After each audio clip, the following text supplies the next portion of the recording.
नहीं है, लेकिन ये आवाम की खिदमत के लिए थी, जो कि ये शख्स बिल्कुल नहीं कर पा रहा।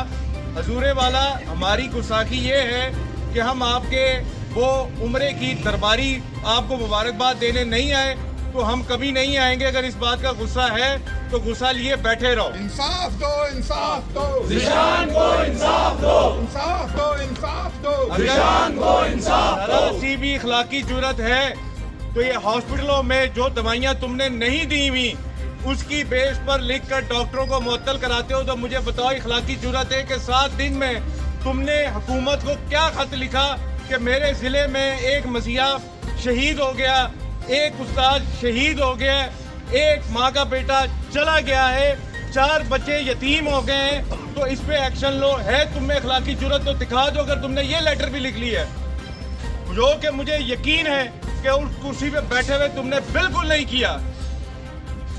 यहाँ पे इस वक्त कौम के मसीहा खड़े हुए हैं, कुछ शर्म कर लो, कोई हया कर लो।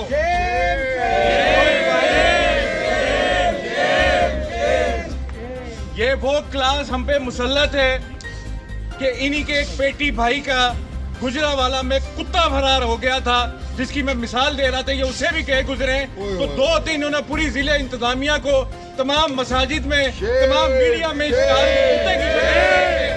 कमिश्नर साहब का कुत्ता गुम हो गया है, हमें ढूंढ के दे दें। पूरे जिले के काम डिवीजन के रोक दिए।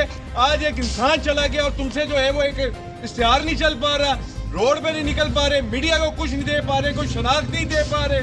7 दिनों से सिर्फ बच्चों की तरह झूठी तसल्लियां दे रहे हैं। हम पहुंच गए, हम पहुंच गए, हम पहुंच गए। अपने दफ्तर के बाहर को तुमने खड़े कर लिया असला देकर। ये अवाम के लिए यहाँ पे भर्ती हुए हैं, इनको चौकों में खड़ा करो। गोली मार के वो 15 मिनट के बाद टूल प्लाजा क्रॉस कर रहे हैं। 7 बीघे सोए हुए थे, एक फायदा चला के नाका नहीं लगा सके। डीसी गुजरात, हाय हाय, डीसी गुजरात, हाय हाय, डीसी गुजरात, हाय हाय, डीसी गुजरात, हाय हाय, डीसी गुजरात, हाय हाय, डीसी गुजरात, हाय हाय।